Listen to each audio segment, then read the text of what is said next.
ಕೊಟ್ಟವರ ಸಾಲ ಮುಳುಗಿಸೋದು ಮಹಾಪಾಪದ ಕೆಲಸ ಮಾಡಬಾರದಪ್ಪ. ಮನುಷ್ಯನಾಗಿ ಹುಟ್ಟಿದ ಮೇಲೆ ಜ್ಞಾನ ಮಾರ್ಗ ಹಿಡಿದು ಸಾಗಬೇಕು. ಈ ಜನ್ಮದಲ್ಲಿ ಒಬ್ಬರ ಹಣ ಮುಳುಗಿಸಿದರೆ ಮುಂದಿನ ಜನ್ಮದಲ್ಲಿ ಅವರ ಮನೆಯ ನಾಯಿಯಾಗಿ ಹುಟ್ಟಿ ಅವರ ಋಣ ತೀರಿಸಬೇಕಾಗುತ್ತದೆ. ಪರ ಹಿತಾರ್ಥಾಯ ಇದಂ ಶರೀರಂ ಎಂಬಂತೆ ಶ್ರೀಮಂತರು ನಿನಗೆ ಆಪತ್ಕಾಲದಲ್ಲಿ ಸಹಾಯ ಮಾಡಿದ್ದಾರೆ. ಆದ ಕಾರಣ ಅವರ ಹಣ ಕೊಟ್ಟು ಬಿಡು, ಅಂದರೆ ನಿನಗೆ ಮುಕ್ತಿ ಸಿಗುತ್ತದೆ. ಮಗ ದೊಡ್ಡ ವೇದದ್ದೇ ಆಗ್ಬಿಟ್ಟಿದ್ದಾನೆ. ನೋಡಿ ಸಮರ, ನಿಮ್ಮ ಮಾತನ್ನ ನಾ ಒಪ್ಬೋದು, ಆ ನನ್ನ ಮಗ ಒಪ್ಬೇಕಲ್ಲ. ಅವ ನನಗೆ ಮೋಸ ಮಾಡ್ಬೇಕಂತಿದ್ದಾನೆ. ಅವೇನ ಸೀದಾ ಹೌದು, ನಾನಂತ ಕೆಟ್ಟ ಯೋಚನೆ ಮಾಡ್ಲಿ ಬರ್ರ.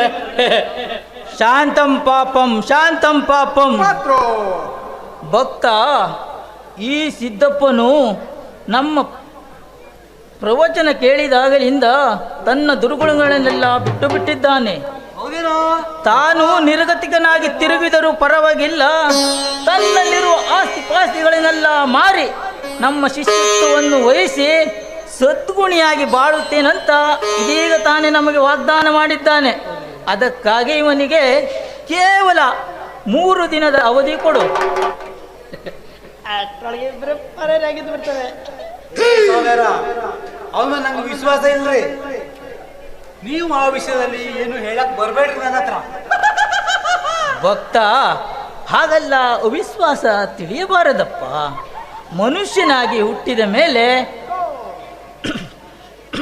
ತಾನು ಮಾಡಿದ ಪಾಪದ ಬಗ್ಗೆ ಪಶ್ಚಾತ್ತಾಪ ಪಟ್ಟು 1 ಸಾರಿ ಕಣ್ಣೀರು ಸುರಿಸಿಬಿಟ್ಟರೆ ಸಾಕು, ತನ್ನ ಪಾಪಗಳೆಲ್ಲ ನಾಶವಾಗಿ ಹೋಗುತ್ತವೆ.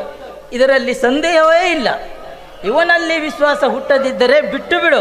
ನಮ್ಮ ಮುಖನಾದರೂ ನೋಡಿ ಕೇವಲ 3 ದಿನದ ಅವಧಿ ಕೊಡು. ಅಷ್ಟರೊಳಗಾಗಿ ಕೊಡದೆ ಹೋದರೆ ಪ್ರತ್ಯೇಕ ಬಡ್ಡಿ ಹಾಕಿ ನಾವೇ ಸತ ಇನ್ನ ಕೈಯಲ್ಲಿ ಕೊಡ್ತಾರೆ. ಒಪ್ತೀನಿ ಸೋಮರ, ನಾನು ನಿಮ್ಮ ಮಾತನ್ನು ಒಪ್ತೀನಿ.